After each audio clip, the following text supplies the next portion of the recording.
नमस्कार बच्चों।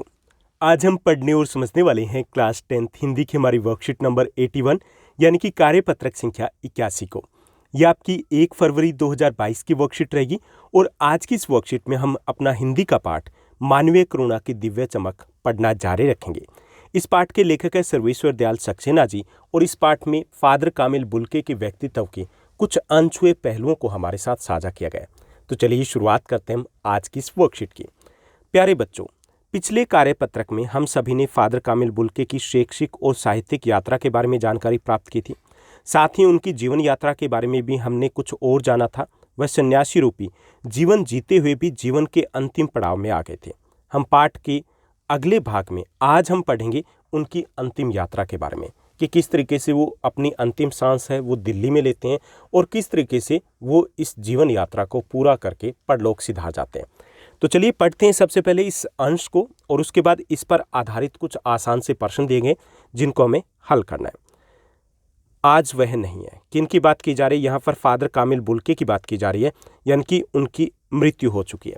आज वह नहीं है, दिल्ली में बीमार है, पता ही नहीं चला, यानी कि सर्वेश्वर दयाल सक्सेना जी है, उनको अंतिम दिनों में ये पता ही नहीं चल पाया कि वो दिल्ली में थे और वो बीमार चल रहे थे। बाहें खोलकर इस बार उन्होंने गले नहीं लगाया और जब उनकी मृत्यु हो जाती है तो सक्सेना जी वहां पहुंचते हैं, लेकिन इस बार हमेशा की तरह उन्होंने बाहें खोलकर उनको गले नहीं लगाया। जब देखा तब वे बाहें दोनों हाथों की सूजी उंगलियों को उलझाए ताबूत में जिस्म के ऊपर पड़ी हुई थी। जो शांति बरसती थी चेहरे पर वो स्थिर थी। इस बार वो शांति तो थी लेकिन उसमें कोई हलचल नहीं थी। तरलता और उनकी सरलता, उनकी सादगी जम गई थी। 18 अगस्त 1982 की सुबह 10 बजे का समय था। दिल्ली में कश्मीरी गेट के निकलसन कब्रगाह में उनका ताबूत एक नीली गाड़ी से उतरा था। कुछ पादरी, रघुवंश जी का बेटा, उनके परिजन राजेश्वर सिंह उसे उतार रहे थे। फिर उसे उठाकर एक लंबी संकरी उदास पेड़ों की घनी छांव वाली सड़क से कब्रगाह के आखिरी छोर तक ले जाया गया, जहां धरती की गोद में सुलाने के लिए कब्र अवाक मुंह खोले लेटी थी। यानी कि उनकी अंतिम यात्रा थी, उसका वर्णन किया जा रहा है कि जिस वक्त उनका दफनाया गया था, उनको दफनाया गया था कश्मीरी गेट के पास निकलसन एक कब्रगाह है, वहां पर उनको दफनाया गया था। और जब उनको दफनाया गया तो कुछ पादरी, रघुवंश जी का बेटा और उनके परिजन राजेश्वर सिंह है, वो उनको उतार रहे थे और उनको उस कब्रगाह के अंतिम छोर तक ले जाया गया, जहां पर करील की घनी छां थी, करील का पेड़ था और चारों ओर कब्रें और तेज धूप के वृत्त बने हुए थे।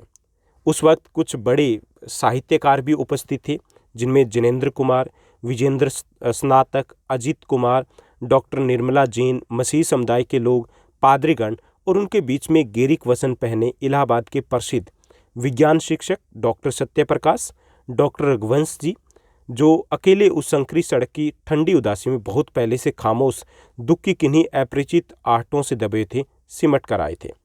कब्र के चारों तरफ ये सभी लोग खड़े थे। फादर की देह पहले कब्र के ऊपर लिटाई गई।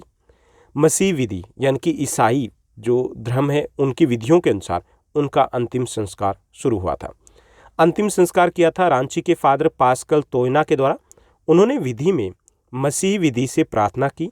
फिर सेंट जेवियर्स के रेक्टर फादर पास्कल ने उनके जीवन और कर्म पर श्रद्धांजलि अर्पित करते हुए कहा कि फादर बुल्के धरती में जा रहे हैं, इस धरती से ऐसे रत्न और पैदा हो।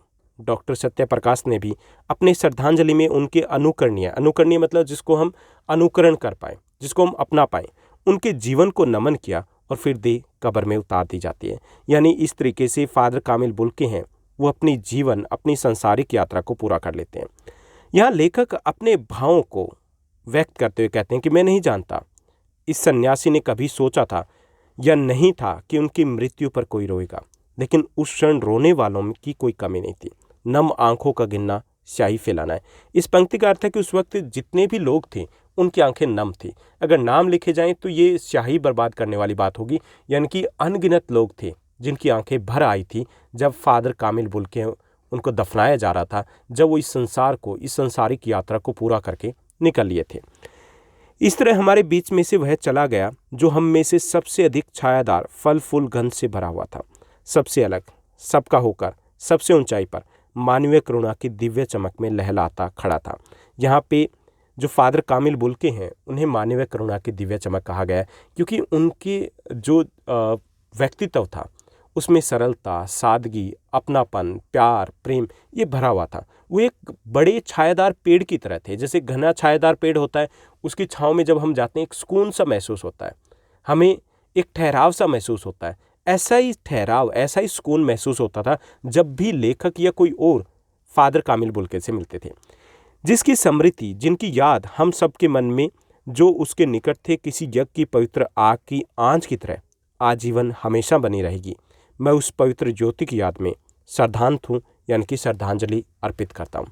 तो ये था अंतिम भाग इस पाठ का। अब इसी पर आधारित कुछ आसान से प्रश्न दिए गए, चलिए उनको पढ़ते हैं, समझते हैं। तो यहाँ पर हमें कुछ प्रश्न दिए गए। इनके साथ साथ जैसा कि हिंदी की इन वर्कशीट में पिछले कुछ दिनों से 2 गतिविधि दी जाती है, तो यहाँ पर 2 गतिविधि भी दी गई, यानी कि 5 + 2 7 कुल हमारे प्रश्न रहेंगे। पहला प्रश्न देखिए, फादर कामिल बुल्के की मृत्यु कब हुई और उनका अंतिम संस्कार किस विधि से किस फादर द्वारा किया गया था, यह हमें बताना है। तो फादर कामिल बुल्के की मृत्यु 18 अगस्त 1982 को हुई। उनका अंतिम संस्कार मसीही विधि से रांची के फादर पास्कल तोयना द्वारा किया गया था। उसके बाद तीसरा हमारा प्रश्न रहेगा। तीसरा प्रश्न है, फादर कामिल बुल्के के अंतिम संस्कार में कौन कौन प्रमुखतः शामिल थे, यह हमें बताना है। तो फादर कामिल बुल्के के अंतिम संस्कार में जनेंद्र कुमार, विजेंद्र स्नातक, Ajit Kumar, doctor Nirmala Jain, doctor Satyaprakash, doctor Raghuvansh आदि प्रमुख तौर पर शामिल थे। उसके बाद तीसरा हमारा प्रश्न रहेगा। तीसरा प्रश्न दिया गया, फादर कामिल बुल्के के किन गुणों ने आपको प्रभावित किया, यह हमें बताना है, और किसे आप अपने जीवन में अपनाना चाहेंगे, ये हमें लिखना है। तो फादर बुल्के सरलता, सादगी, करुणा, प्रेम, सकारात्मकता की प्रतिमा थे। मैं अपने जीवन में इन सभी गुणों को अपनाना चाहूँगा। उसके बाद चौथा हमारा प्रश्न रहेगा। चौथा प्रश्न दिया गया कि लेखक ने मानवीय करुणा की दिव्य चमक किसे और क्यों कहा, यह हमें बताना है। ये हमारी पिछली जो असेसमेंट वर्कशीट थी उसमें भी यही प्रश्न दिया गया था। तो लेखक ने फादर कामिल बुल्के को मानवीय करुणा की दिव्य चमक कहा है क्योंकि वे नेक दिल वाले व्यक्ति थे जिनकी रगों में दूसरों के लिए प्यार, ममता और अपनेपन का भाव भरा हुआ था। उसके बाद पांचवा हमारा प्रश्न रहेगा। पांचवा प्रश्न है कि नम आंखों को गिनना शाही फैलाना है, इसका आशय हमें स्पष्ट करना है कि इसका अर्थ क्या होता है। तो प्रस्तुत पंक्ति का आशय है कि फादर बुल्के की मृत्यु पर वहां उपस्थित नम आंखें वाले व्यक्तियों के नामों का उल्लेख करना सिर्फ स्याही को बर्बाद करना है। कहने का आशय है कि आंसू बहाने वाले लोगों की संख्या इतनी अधिक थी कि उसे गिनना संभव नहीं था। उसके बाद छठा हमारा प्रश्न रहेगा। छठे प्रश्न में हमें बताना है कि कार्यपत्रक में इस वर्कशीट में जो कठिन शब्दों का प्रयोग किया गया उनको हमें छांट करके लिखना है। कैसे? अर्थ के साथ। तो अनुकरणीय एक शब्द आया, नया शब्द, जिसका अर्थ होता है अपनाने के योग्य, जिसका हम अनुकरण कर पाएं। आजीवन मतलब जीवन भर या जीवन पर्यंत, और करुणा मतलब दया। और ज़्यादा कठिन शब्द इस आज की वर्कशीट में नहीं थे। उसके बाद सातवां प्रश्न, ये भी हमारी गतिविधि रहेगा। यहाँ पे हमें क्या करना है, हमें एक पत्र लेखन करना है। ओके, पत्र लिखना है। फादर कामिल बुल्के पाठ से हिंदी भाषा के प्रति प्रेम की जो छवि आपके हृदय में स्थापित हुई है उसका संक्षिप्त वर्णन करते हुए दूसरे शहर में पढ़ रहे अपने मित्र को पत्र लिखे। तो यहाँ पे सीधे तौर पे हम पाठ से तो कनेक्ट नहीं करेंगे, सीधे तौर पे हम लिख सकते हैं कि हिंदी भाषा का महत्व क्या है, उस पर हमें एक पत्र लिखना है। ओके, अपने एक मित्र को लिखना है, यानी कि ये अनौपचारिक पत्र रहेगा और ये आपके एग्जाम परीक्षा की दृष्टि से भी काफ़ी इंपॉर्टेंट रहने वाला है। तो सबसे पहले हम अनौपचारिक पत्र में क्या लिखते हैं, एड्रेस लिखा जाता है, पता लिखा जाता है 59 block B, Soma city, Itanagar, और पिन कोड जो भी है वो हम लिखते हैं। उसके बाद हम क्या करते हैं, एक पंक्ति को हमें खाली छोड़ना होता है और हम उसके बाद लिखते हैं दिनांक। ओके, ये दिनांक हो गई 1 फरवरी 2022। उसके बाद एक पंक्ति खाली, उसके बाद संबोधन होता है, प्रिय मित्र वांगचुंग भूटिया, नमस्कार। क्योंकि हम ईटानगर लिख रहे हैं ना, ईटानगर में अपना फ्रेंड है तो उसका नाम भी उसी प्रकार का होगा। मैं कुशल हूँ, तुम्हारा पत्र पाकर मैं बहुत खुश हुआ, तुम्हारा समाचार भी मालूम हुआ। मैं अप्रैल में हिंदी में नेट की परीक्षा देने की तैयारी कर रहा हूँ। हिंदी हम सबको सीखनी चाहिए, ये सीखने में बहुत सरल है। ये भारत की राजभाषा है, हमारे देश में सबसे अधिक हिंदी बोली जाती है। हिंदी प्रत्येक प्रांत के लोग समझते हैं। आज तो हिंदी विदेशों में भी पढ़ाई जा रही है। असंख्य लोग यह भाषा समझते हैं और बोलते हैं। पूरे भारत में 14 सितंबर को हिंदी दिवस मनाया जाता है और 10 जनवरी को विश्व हिंदी दिवस मनाया जाता है। हिंदी हमारे लिए हमारे जीवन का एक महत्वपूर्ण भाग है।